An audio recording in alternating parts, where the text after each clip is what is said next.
What do you think the causes of pet overpopulation are in Oklahoma? Not spay and neuter. And why don't people spay or neuter? I don't know, and I don't understand it. It's driving me crazy because that is a one-time thing. It is affordable now. There's people that, I mean, there's some places that even have certain times they can do it for free, you know, things like that. Good. Ours has always been low cost, and we help just about anybody that needs help. We help. There's help out there. So I don't understand it.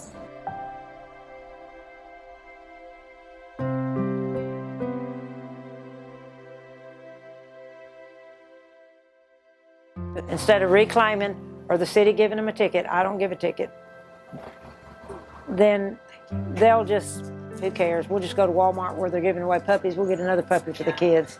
So that's the mentality. That's why I don't adopt out here. There's too many. So people come here to sometime and they're angry because I don't adopt out. I wouldn't adopt them anyway. But I say, just, you know, open your eyes. There's dogs everywhere that need help.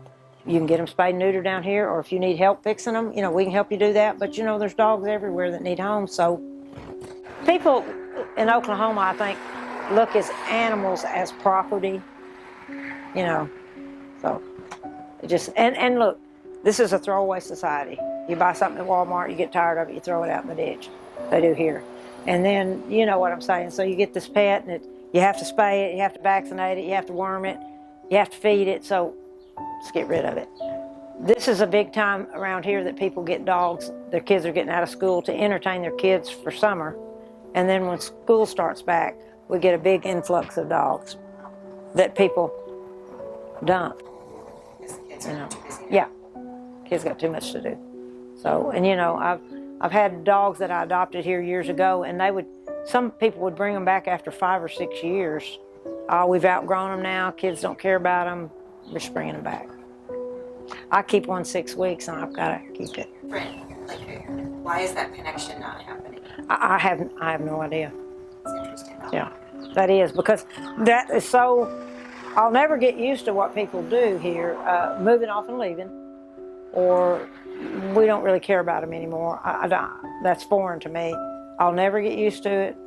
I almost hear it every day. I don't think you can change. People say education. No, I just say mandatory spay. Yeah, yes. It's not that. I say mandatory spay neuter, and nobody wants to do that. I think it's infringing on somebody's rights. That's foolish. You know.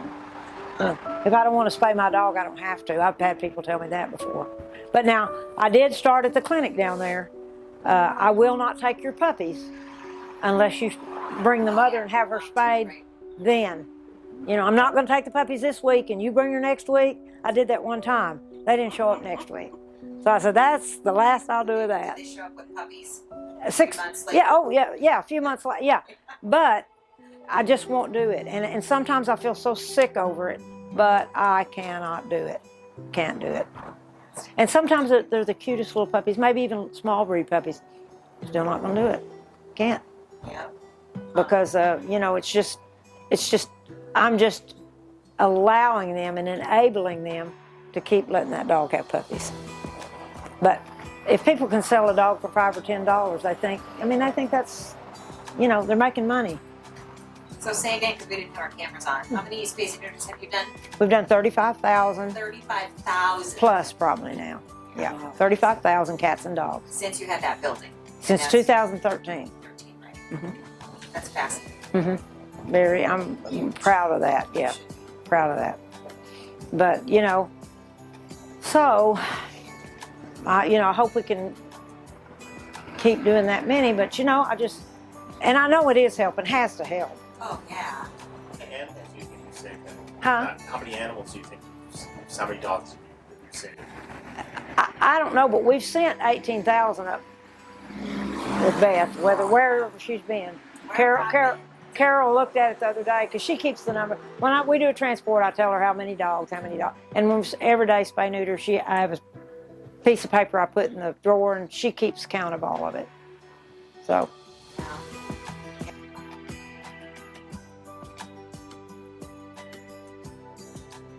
When you do this, you don't have a life.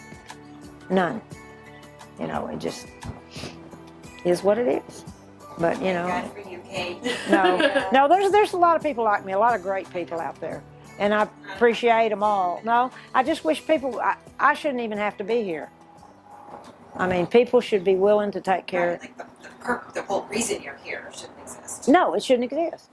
I mean, you might have a pound for somebody dies or dogs get lost or, but not for the reason that we're here.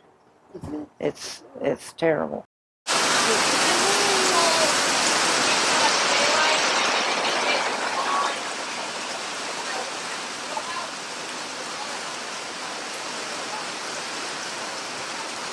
It is currently 6:30 in the morning, bright and early, waiting for puppies.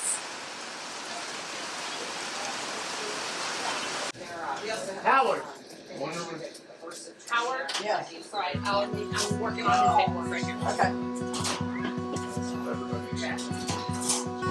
Show that is 31. Oh, that's fine.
There was another organization that I was involved with and we started out, and they kind of faded out of the process because when you rescue animals, you kind of get burnt out.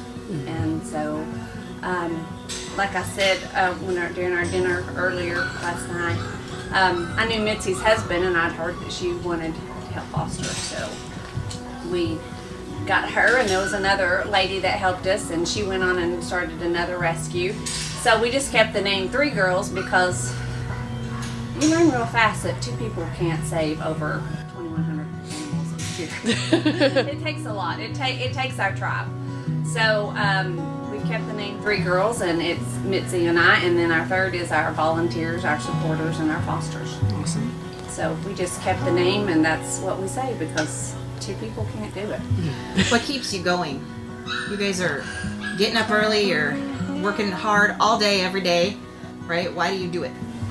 For the dogs, for the cats. For the cats, for their homes. They're in the end result of their homes and knowing that they're not going to be euthanized, and to know that they're loved, and for them to know that they were loved and they meant something. But when you go and when you go into local pounds, animal controls, you are just kind of describe your feeling, what you're feeling when you walk in, and what why. It's one thing just to say that you do it because you love animals, but you're working harder than the average bear, right? Yeah, And a you lot do of that people love animals, but all- they don't yeah. do this. I see what you're saying. Yeah. So what drives you to work as hard as you do all the time? What do you see when you walk into the animal controls?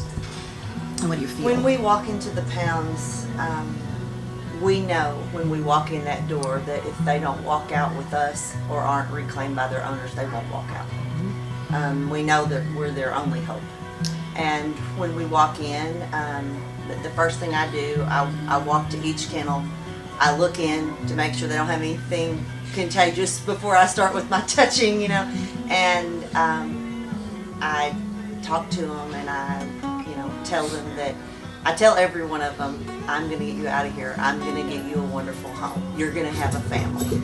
And for me, at that point, that's a commitment I've made to them. And I know that if we don't do it, our rescue doesn't do it. It just doesn't get done. And we're their only hope. So we do it. And when they're scared, we keep going back and working with them, to give them every chance possible. Some are easy, some aren't, but we have to try.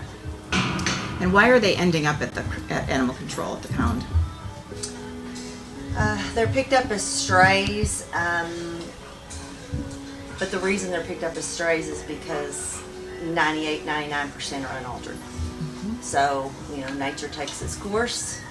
There's a female in heat in the vicinity. The males take off looking for her. The females come in heat. They get out of their yards because they're looking to mate. And so they end up in the pound. That's the primary reason. And if dogs were microchipped, those dogs would get home, but most of them are not. Of course, that wouldn't prevent the fact that they've probably been bred while they were out there, and we're still into the overpopulation. So it starts with needing the spay and neuter laws and having them enforced, and we also need the microchipping. You have a geriatric little skipper key down there named Miss Daisy, and I'm sure we got video of her, right? And she is about as sweet as any dog could ever be in the history of dogs, right? Right. And it's hard to imagine that she wasn't loved, but she's here, and she was at animal control because there's no way to get her back, right? There might be somebody who's desperately missing her, but how do you reunite them if she can't talk and nobody's looking actively for her, right? So you're right, microchips would make that match a possibility. But if you guys were not around, what would have happened to her? She would have ended up in animal control, and then what? Euthanized, no doubt. Do you have any idea what the reclaim rates are? How many dogs are reclaimed by owners once they arrive at animal control, just as a guesstimate? I don't, but I would estimate 15%. 15%. So 85% of them are just Actually, euthanized. overall, out of all 7 pounds, probably less than 10. Here in Poto, probably 15%. And these are wonderful, amazing, beautiful animals that just. Well, there's a healer in there right now, and I go in a couple times a week and take pictures of all the dogs and post on our page and tell people these are in which pounds they're in, and if it's yours, go, call the police Go now. department, identify and claim the dog, But like right now, there's a healer in there with a bandana on. He belongs to someone, but he's been in there since April 29th. And I've been buying him more time, getting other dogs out, thinking surely somebody's going to come and get him. But no one has. When people around here, people see animals as property, not as a family member. And please understand, there are wonderful homes here, and there are people who see them as their children. But as a general, as a general majority, people see them as property. And so there's immediately you're not going to tell me what to do with my property. You're not going to tell me to spay or neuter my dog. And that is the core. And then we go to, well, I don't want my dog microchipped. Because there's a lack of understanding of how it works. Yes, they think that we're tracking their every move. So they're like, and you can have a camera, you can have a microphone. And I'm like, really? Yeah. We're too busy to know your business. We just want you to be able to get your dog back if it ends up in animal control or someone's house or down the street and they take it to the vet. They can scan it and call you. Isn't it the best outcome for your animals to be back with you? We'll have people that they'll want to adopt from us and say, but I don't want a microchip. And we're like, why? And then we explain, you're adopting a dog that's been in the pound. This dog would have gone home if it had a microchip the first time. So we're going with, let's make sure that if it ever happens again, then it's chipped. Well, we have dumping of dogs is just out, it's crazy here. And it's constant. If you see a dog sitting there, not like they're out roaming, looking for these, if they're just sitting there and they're doing this, They're waiting for somebody to come back for to that them. owner to come back and get them. Yeah. Yeah, think of the heartbreak. Yeah. Obviously, you've done so many things in this time and have saved so many animals and so forth. Is there one element of what you've been doing that you're most proud of?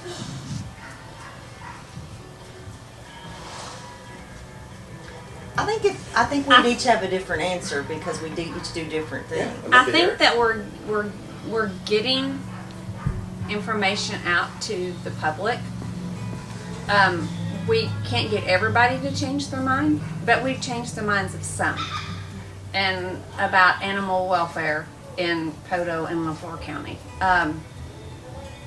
We started with city council and the mayors and the police chief and the sheriff's department, and they're all like, it's just a dog, they don't have a soul, and you just look at them and go, come follow us, come see what we do for a while, and then they've gotten more involved with us, and now they see it and they're like, now we know why Mitzi and Angela are out doing this, because they've had their own animals come up missing, and we're like, was it neuter? I mean, the mayor, dog lost, found it. And it's just now that the city, and I think that to me, there's a lot of things that I can say that we're very proud of, but I think the education and the awareness that people changing their mind of that's not property, that is a family member. I think that is my thing of, when we go and you see dogs hanging out the window and they're not thrown in the back of the truck in a cage or whatever, and it's like, yeah, we got through to somebody.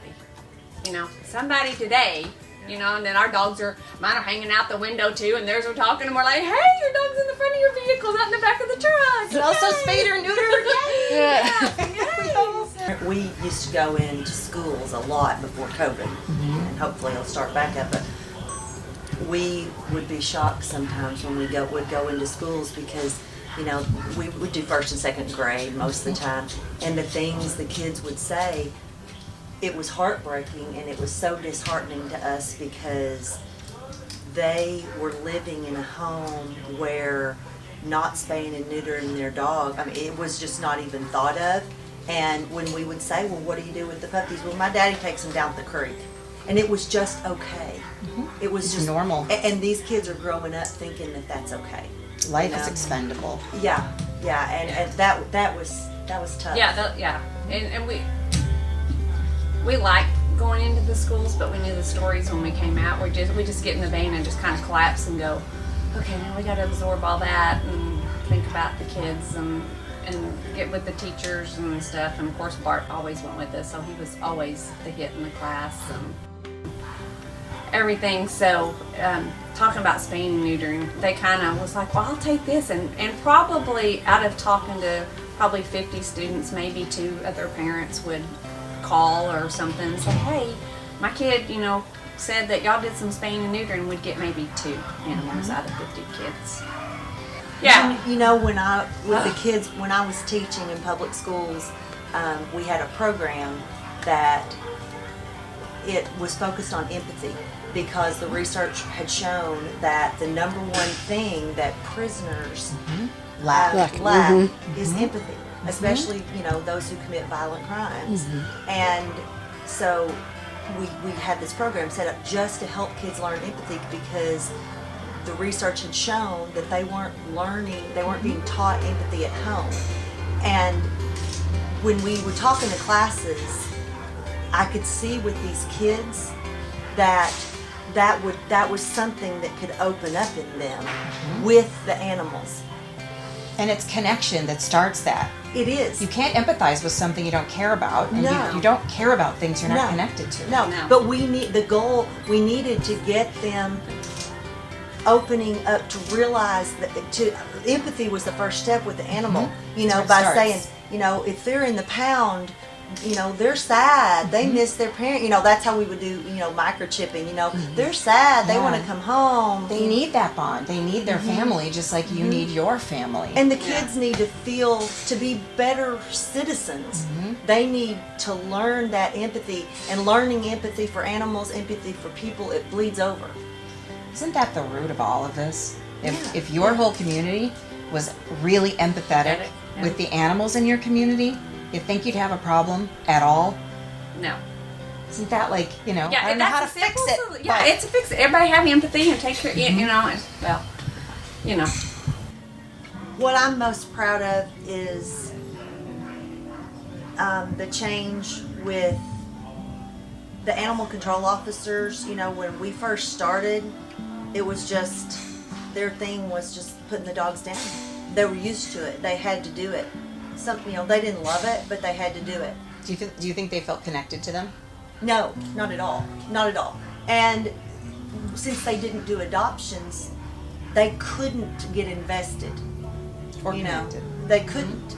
But now, they are on board with us. And I've even been stretching, going, we don't have any open foster homes, because we don't.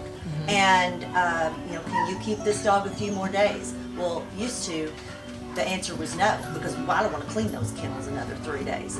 But now that they've seen us get them out, and they don't have to put them down anymore, their attitude is different. They're different.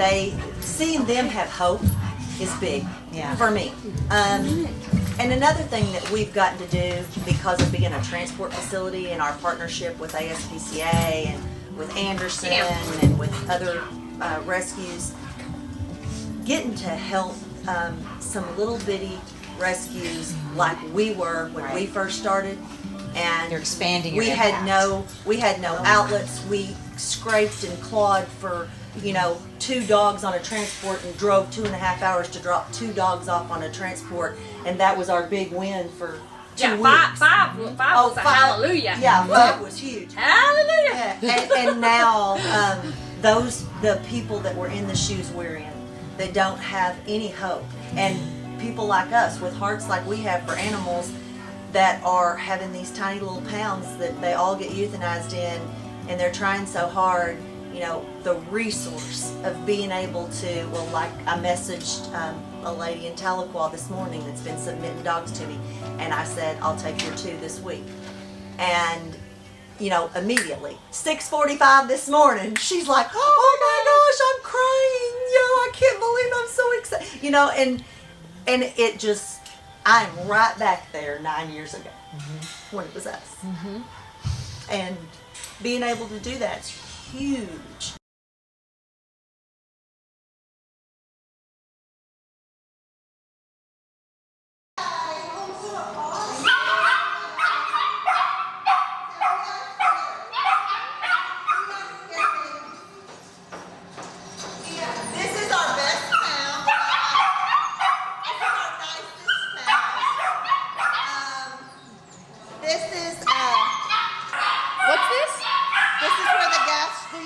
Room here, and the gas chamber was in here.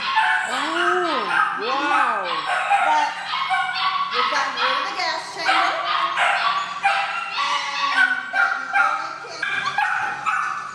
Oh my goodness.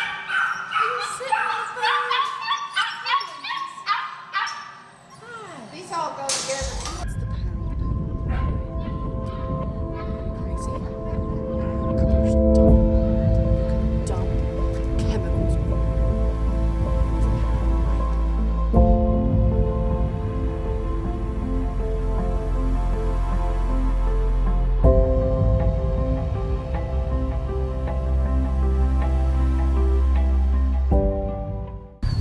getting their trust and working with them. And once that happens, it's pretty easy. And they, 3 girls there, are amazing. They work with us and they help me out a bunch. A lot of times it gets overwhelming, but they've been right there with me. If I have any questions or anything, I call them up and they're right there. Wow. Which I'm not a dog catcher or whatever. You know, I ain't never done this before in my life. Learned on the job, didn't you? Yeah. But these are the improvements, because there were years that dogs would get a bowl of food this big and some water, and no one came back for a week. Yeah. And if they ate all that first day, tough. You know, but there's pride now, and like I said, a lot of that is because, you know, for years every dog got euthanized. The animal control officers couldn't open their hearts up because that's too hard when you're only going to have to kill them, you know. I can't do that. That's one thing I cannot do. So. I let them know that right off the bat. Yeah, they're running out of people they can get, so, you know, you better keep 3 girls around.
Here we are in Oklahoma. It's about 91 degrees. Beautiful sunny day.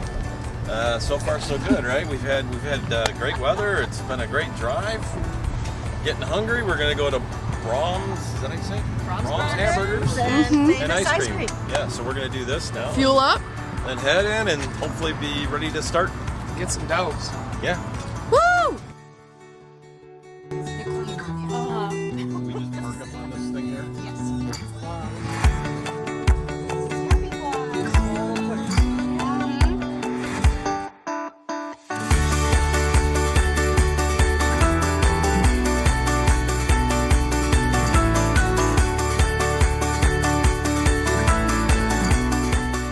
Dogs all back here. How do you not get emotionally attached? Huh. It's- Yeah, you that's just it. learn the. Because the thing about it is, if I don't see them, okay, but once I see a dog that needs help or a dog that's feral and they're going to put them down if you don't take them, oh, what do you do? Yeah. That's why I'm stuck here. I know. And to leave my house, and I would have to go by here. I'd have to go way out of the way because I live just 1.75 miles down this road. Because if I ever quit, I couldn't come by here because they wouldn't treat them like I do. I get it. They wouldn't treat me. So I'm gonna keep going. I guess I'll just have to resign myself to do it till I die.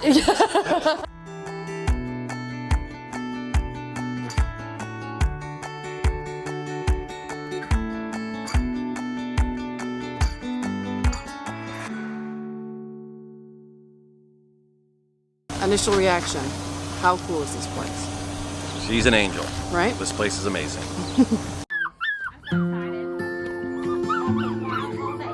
You are so cute. Look at your little tail wagging.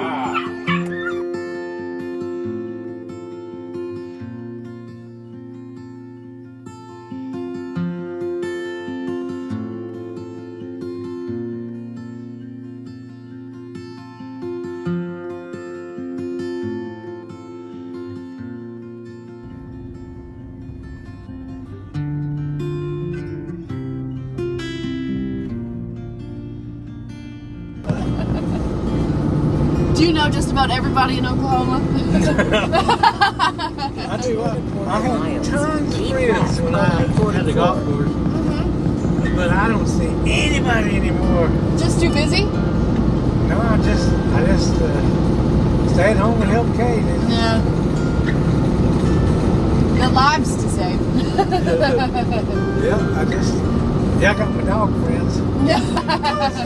I was sitting in my recliner the day before yesterday, and I had 5 dogs in my lap.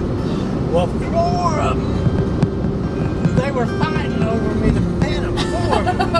And I pet 2 for a while, and I moved to 2 more, and those others would start scratching me on the chest. Or scratching my arm. How many dogs did you say you have again?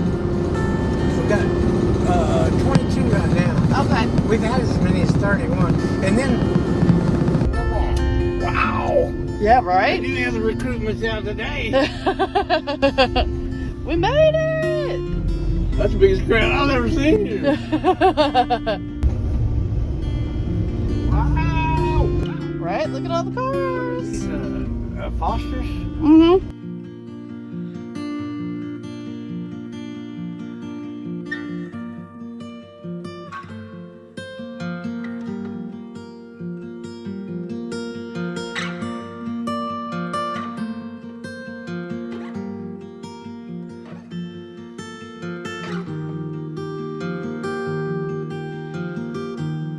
John, how did I do as a passenger? Oh, you did great. I did okay? Yeah. I didn't bug you too bad? I probably burnt your ears up.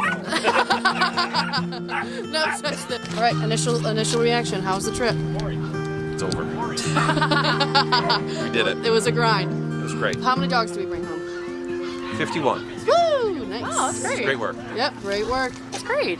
Sponsored by John and Kate. Happy Paws. But I don't know if that answers your question. Like, how do we keep going? Is that we made service a part of our life, not like it's not a one day thing. I love that. It's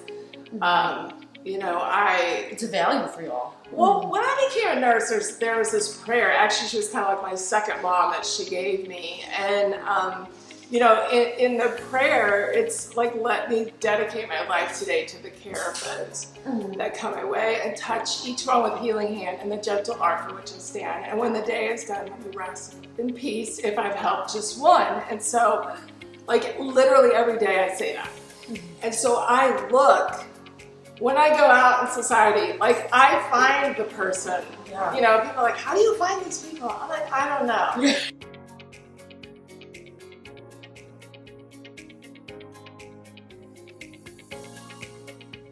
And there's damage to our house, there's damage to our furniture.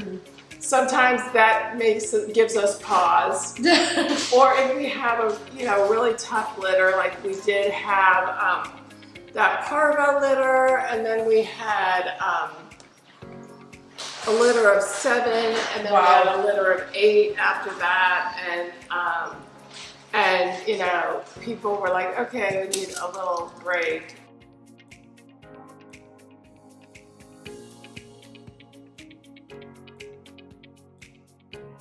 Our family, just like I said, service is a kind of a passion, but many people go do a service project. Yeah, and just then, like a one-time. Yeah, so it's like, you go and you give 2 hours.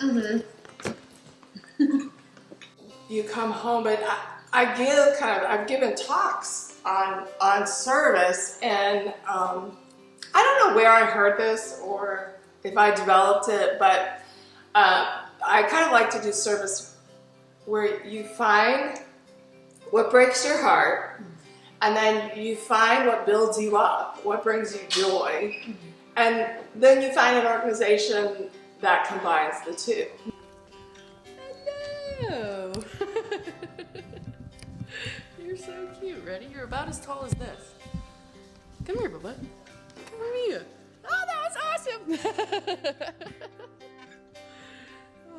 Delphina. Hello, sweetie. And our cone. Hello. Oh, no, your ears flapped over.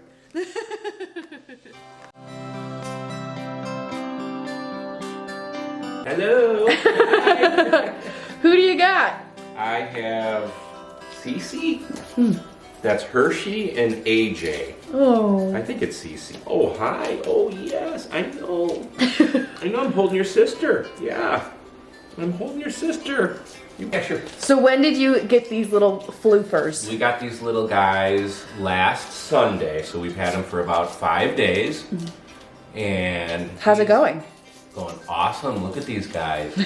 We love them. Did you think fostering was going to be harder, easier, or just about what you expected? It's actually just about what we expected. It's been awesome. We have 4 adults living in the house, so these guys get plenty of attention. And my daughter's last day of teaching school is today, so she'll be a full-time foster. Yeah. Love it. Yeah, so they got spayed and neutered yesterday. How's the process with Anderson? Is it easy? Did they make it with ease? I mean, I walked them into the place in a crate. They took the crate, and I was out of there. And at 3 o'clock, they were all ready to come home. Would you recommend fostering to someone else if they were interested? Oh, if you want some joy in your life, I would recommend, look at these guys. Come on. All right, so today's the day. This is Amy Keefe, my mom. Say hi, Mom. Hello, everyone. And we're picking up our puppies. We got the ones that me and my coworker, Lori, saved from the pound and did not think they would make it, but they're here. And I'm so excited to meet them. And there's 5. How you feeling? How you feeling? I'm speechless. Yes, speechless is a good term. Good way to put it, Ma. All right, we'll keep you posted. Say bye. Wish us luck. So we have pancake, parsnip. We've got a little peanut butter, potato, and pickles back there because she's spitting on it. All right, y'all. Today's fix day. It'll be okay. There's potato. It'll be okay. I'm in my jammies. How are we feeling? I'm scared. First time getting all the babies fixed. Nicole's not looking forward to it.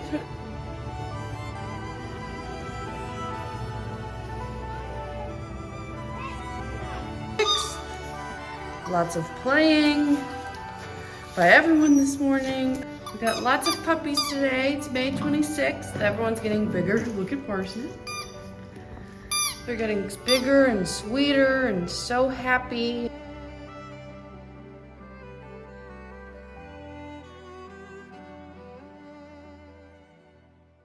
There are definitely health benefits to having pets spayed and neutered. The age at which they're spayed or neutered is up to each pet owner and their veterinarian because there are pros and cons, but overall for the animal's health in the long term it's good, and certainly for pet overpopulation. It's not as huge a problem up in the Midwest as it is down south, but we don't want it to become a problem. So yeah, spaying and neutering definitely important for the individual health and for the population as a whole. Certain areas in the Chicagoland area, depending on economics and that sort of thing, we may see a higher rate of pets that aren't spayed or neutered. I would say the majority of animals that I've seen in private practice and that are surrendered to Anderson most of them are already spayed and neutered. So in general, I think we're doing a really good job up here, but again, there are certainly economic circumstances where it's not possible, and we're trying to help with that as well. Anderson really has the animal's best interest at heart. And so all of the decisions that we make are what is best for this animal and what is best for getting them adopted into a home. Like, those are our goals. And if we financially and physically can do it, we're gonna do it. Yeah. I think it just makes me so happy when somebody finds their forever pet, and when these animals go home with their forever family. It's just so rewarding and so happy. And then hearing stories that, you know, we love our pet, we can't believe how wonderful she is. It's very rewarding to connect people and animals.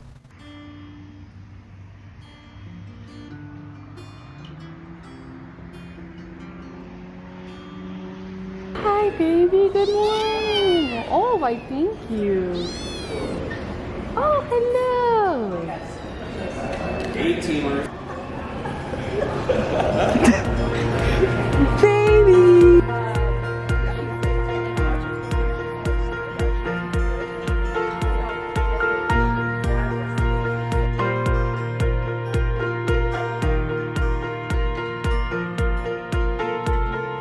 Sis, so you are a foster fail. I am a foster fail. With who? With Hoopy. How's the energy in here? It's a little competitive, but good. But in a good way? Like everyone's here with full hearts and ready for a life partner. It's very cute.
Talk about what I do, and I love a bad review. So people put that. Listen, it works good. I want to tell you all this because it's important. You're going to listen to this lesson. People say mean things about you, sometimes. A lot. And people say, aren't you going to take up for yourself? That just makes me so mad. I said, listen, guys, I love a bad review. So let them go. Let them say whatever they want. If you know me, you know better. If you don't, it's okay. And if you have a bad review, then you might get less calls. So when you get a bad review, just let people go. It plays out. Don't ever take up for yourself. Just let it go. It's my policy.